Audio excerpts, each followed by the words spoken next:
Looking back at television, video games, and movies from my childhood, there were so many things, so many, whether they were intentionally made to be scary or not, that just killed me as a kid, terrified me. Wonky 3D graphics that made you feel uncomfortable, jolting changes in a story's tone, unnerving characters, loud sounds, or just eerily placed cuts in audio leading to something downright creepy. I want to share with you 11 memories from my childhood that truly scared me as a kid, whether they were even made to be scary or not. And just to boot before we begin, if you grew up around the same time as me, like the mid-90s to the early 2000s, I think there are some pretty obvious ones, like the eel from Super Mario 64, for example. Besides the fact that I've already done an entire video on that damn eel, and that so many other videos on YouTube have already covered memories like that one, I want to make this video to showcase moments that I have never really seen discussed online yet in a countdown video, some real personal memories I have from old VHS tapes, video games, television shows, you name it, that just sent chills down my spine as a kid. I'm sure you have similar, unique personal memories as well, so let me know in the comments below some of the creepiest stuff you can remember from your childhood. Also, as always, make sure you're subscribed to the channel so you never miss a future video. I cannot wait to have you back for the next one. Number 11, Ripperoo Crash Team Racing. Oh yeah, the original PlayStation. After the Genesis and the Master System, this was the first real system I can remember getting into as a kid, mystified by the 3D graphics. However, sometimes those 3D graphics, yeah, were pretty damn horrifying. If you grew up with me in the late 90s, I feel as if we were truly the lab rats for the upcoming 3D boom that would happen in the following generation of consoles. There is a significant difference in just unintended, non-creepy visuals and quality between systems like the PS2 and the PS1. There was just such a massive jump. And games on the PS1 definitely show how creepy things can get. One instance I can remember something happening in a PlayStation game, the PlayStation 1, that literally destroyed me as a kid, was the first time encountering Ripperoo from Crash Team Racing. Crash Team Racing was basically your Mario Kart counterpart for the original PlayStation. It was a fun racing adventure game which places characters from the Crash Bandicoot series against one another. Ripperoo was one of the 4 bosses you would face in the game and would become available after acquiring all 4 trophies at Insanity Beach. The thing with unlocking bosses in this game though is that they would appear in a cutscene right after you acquired the last trophy you needed to unlock that boss. There would be this fade out into a black screen, and then the character would pop up on the screen after the game's background music lowered down so they can begin their dialogue. Ripperoo was the first boss in the game, so I had no idea this thing in the game would pop up instead of the normal just gaining control of my character again after the post-race scene.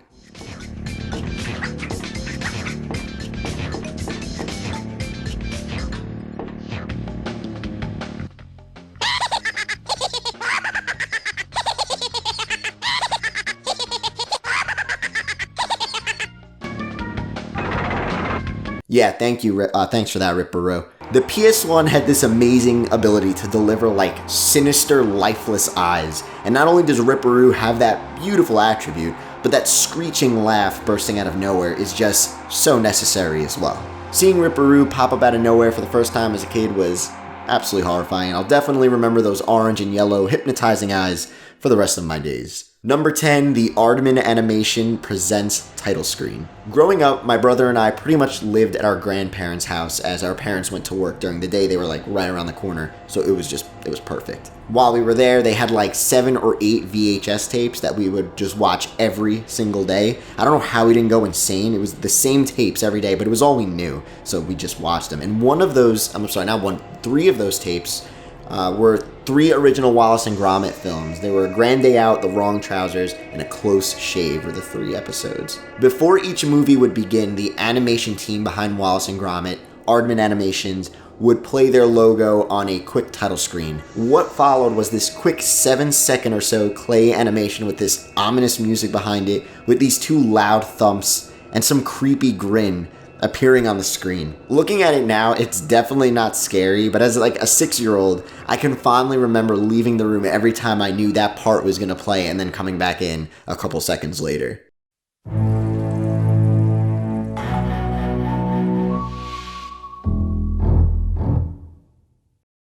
Number 9, The 39 Stairs from Sesame Street.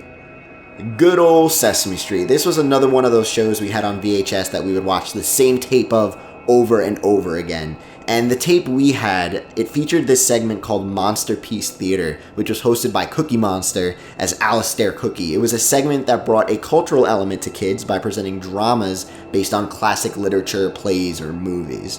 One of these little skits in Monster Piece Theater was called The 39 Stairs, inspired by the Alfred Hitchcock film The 39 Steps. Sesame Street resident Grover would climb up 39 stairs to see what was at the top, and ends up being disappointed with the results, as all he would end up finding is this brick wall. The episode completely changes to black and white, and the buildup of getting up to the top of the stairs features more ominous music, the creaking of stairs, and this creepy shadow of Grover climbing to the top. Pure nightmare fuel for a small child, let me tell you.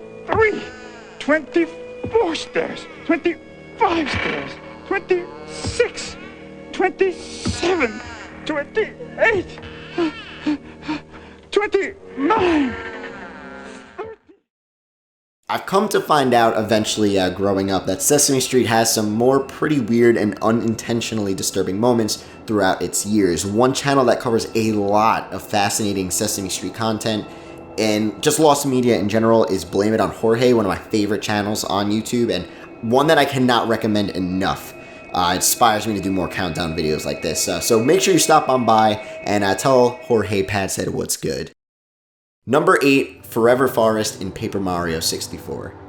The colorful and exciting world of Paper Mario 64, easily one of my favorite games ever made for the Nintendo 64, and just favorite games ever made of all time. A game so colorful and happy, the levels were pretty straightforward in its lighthearted themes, and cute 2D meshed with 3D graphics. However, that all changes once you enter the Forever Forest in Chapter 3 of the game, which sees Mario traversing through the seemingly never-ending maze of the dark and off-putting woods, leading up to Boo's mansion, after an ever-so-inviting from the Bootler.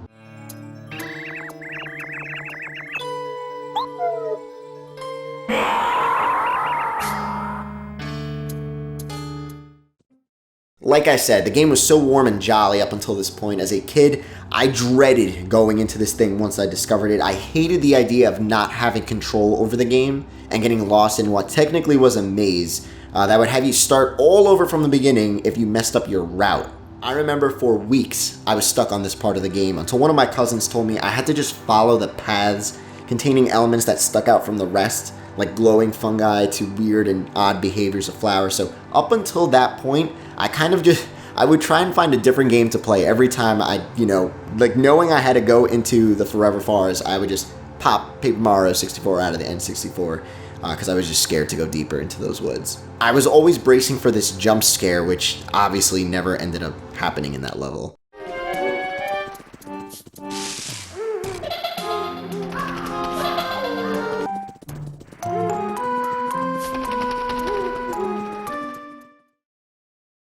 Number 7, the Sentinel Core in X-Men 2 Clone Wars. I think we can all agree that there is something pretty messed up about extended mouths, especially when they just have like endless black voids in them. X-Men 2 Clone Wars was a platform adventure game that came out for the Sega Genesis in the 90s. There were so many things that made this game absolutely stunning, from the killer artwork to the incredible music. But what was really cool about the game was that you were able to go through the entire story in a co-op mode. So someone like me, who was a little bitch, who was scared of everything back in the day, I was able to play alongside my brother, who, even though he was younger than me, he seemed to never get scared of absolutely anything, so I would just have to use him when I would be scared. One of the boss levels in the game pins you up against this computer core of a giant sentinel you spend an entire level climbing up to get into. The boss itself was this yellow, screaming Zordon face that would make these disturbing chanting noises as it tried to kill you.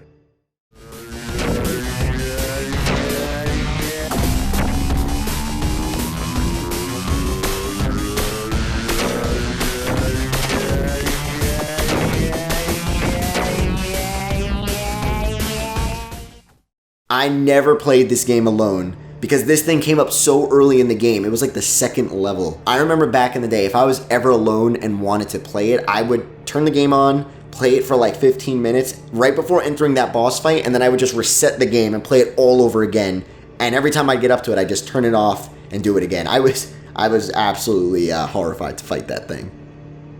Wrinkly Kong in DK64. Donkey Kong 64 was another game from my childhood I can remember pouring hundreds of hours into. At the time it was, and still is, I mean, I don't really know any other games that even come close, that I've played at least. It is this massive collectathon game, and it had a bunch of levels and characters to go along with it. For a kid, it kept you hooked for weeks. When entering any lobby of a level in the game, you can access 5 different doors, each containing Wrinkly Kong's ghost. Accessing her for information gives each Kong hints on how to get certain golden bananas or other treasures in that level awaiting you. However, the first time you go into one of these wooden doors, you definitely won't expect the shrieking sound she makes when popping out of the door.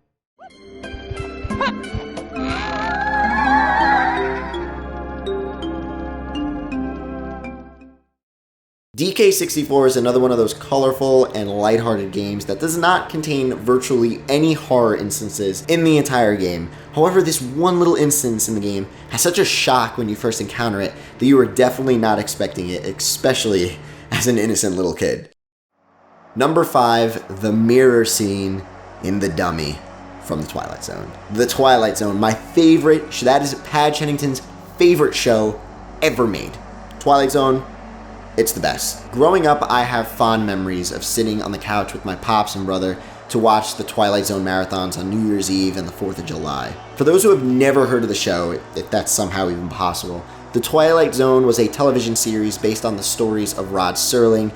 Each episode explores a variety of genres, including horror, suspense, sci-fi, mystery, and a whole bunch more. And usually every episode would end in this macabre or just unexpected surprise, even when you think you figured out what the plot twist was going to be. Sometimes it would happen, and then there'd be another one right after, and you'd just be like, well, yeah, fuck me. Wow. We watched dozens and dozens of these episodes. If anything, we might have seen them all growing up. I might have seen every single one as a kid. But I can remember countless episodes that used to scare me and just keep me up at night.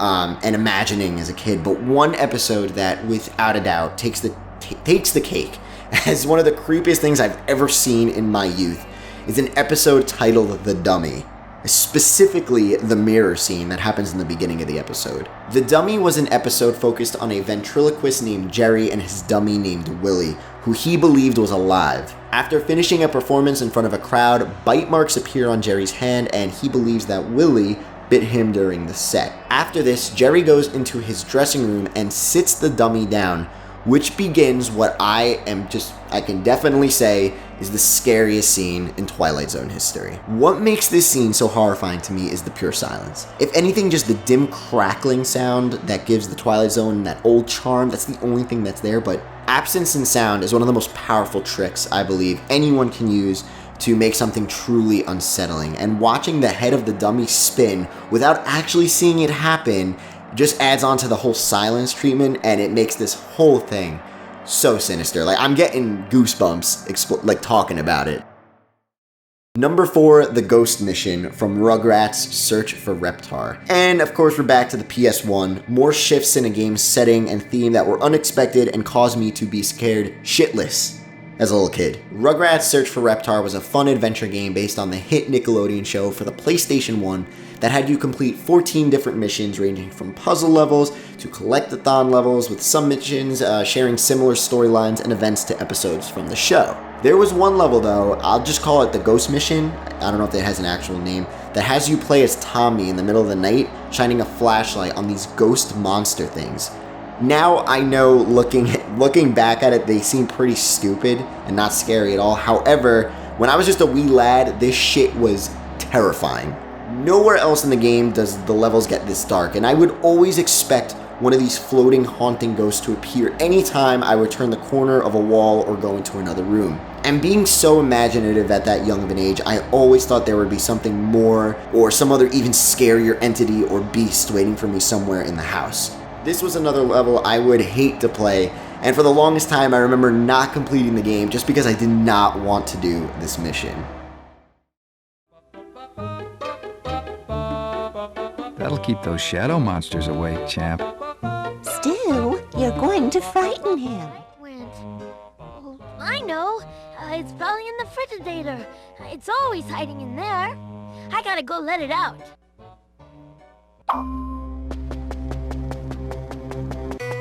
Somebody must have moved the kitchen.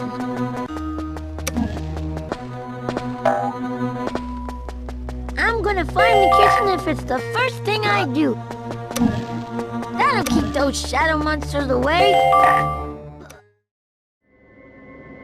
Number 3, The Happy Mask Salesman, Majora's Mask. One game absolutely notorious for the dark and creepy gameplay within it is Majora's Mask for the Nintendo 64. This game is flooded with creepy imagery and unsettling moments, but for me, I gotta give it to the first time the Happy Mask Salesman changes his expression from sweet and peaceful to all-out insane looking. Before the events of Majora's Mask begin to unfold, the Happy Mask Salesman was traveling through the woods in search for masks. While searching, he was ambushed and knocked out by the main antagonist in the game, the Skull Kid, who ends up stealing the powerful and possessive Majora's Mask. Eventually, you begin to come in contact with the Happy Mask Salesman, who reveals that he has been following you around and claims that he can return Link to his regular state, as up until this point in the game, you have been playing as a Deku scrub. Once he returns you back to normal, he asks you to return the mask stolen from him, Majora's Mask, as that was your end of the deal. Here's what happens when he realizes you don't have the mask.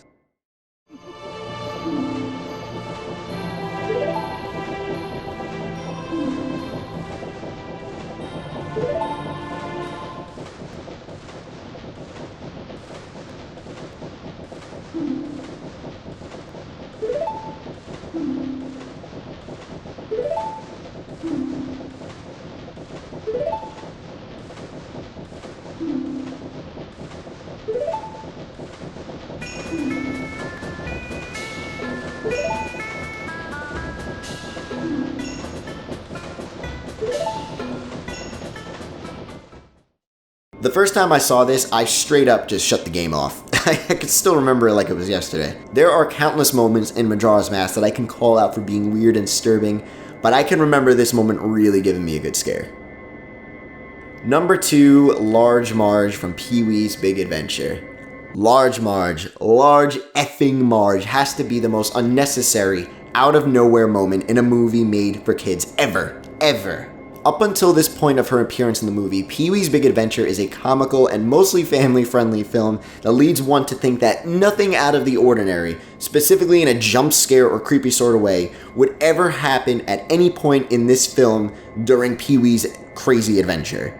Eventually in the story, Pee-wee needs to hitch a ride during his travels, and that is where we meet Large Marge. Large Marge picks Pee-wee up and immediately out of nowhere just starts to tell Pee-wee of an accident that happened on the very road they were driving on that occurred 10 years ago, all leading up to this unforgettable scene.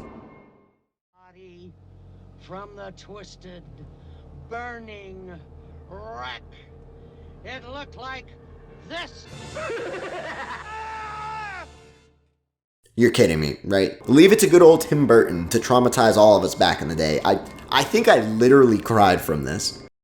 And number 1, the 100% scariest moment of my childhood, I will explain, this donkey from an episode of Barney. Alright, the scariest moment I can remember from my childhood goes to an ending scene of this one episode of Barney I had on a VHS tape. I must have been about 4 or something when I saw this, and before I even explain the footage or why I was scared, I'm just gonna play the entire scene for you right here.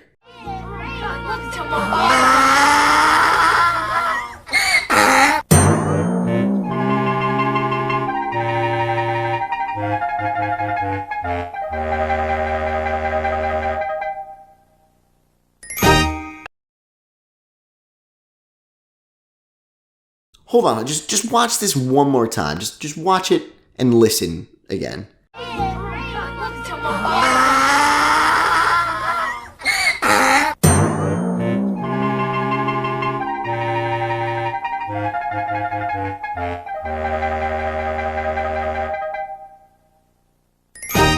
The wink, the dead stare, that sound, that awful absurd sound, that a donkey does not make that sound. This thing was purely evil. Why did they have to put this in here? The episode was over. It was done. Everything was done. I remember it like it was yesterday. Barney and his crew, they broke into this movie studio or some shit. It was pretty wild. And they just bounced. The end of the episode, they walked out. It was over.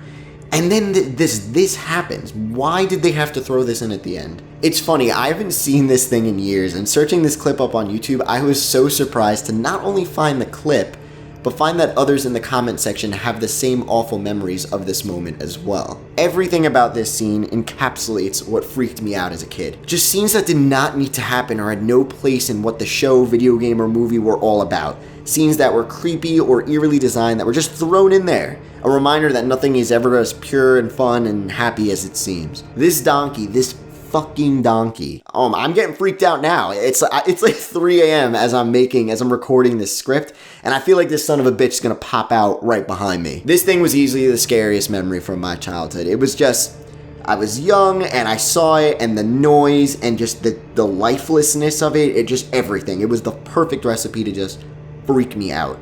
It's still a conversation piece in my family. People bring it up from time to time, like, "Oh, do you remember the donkey from Barney?" And yeah, it's just a thing like that I've just experienced my whole life. Scary shit. What is the creepiest memory you have from your childhood? Let myself and others know in the comments below, and until next time, thanks again for watching. Much love. Your boy, stay spooky, Pad Chennington.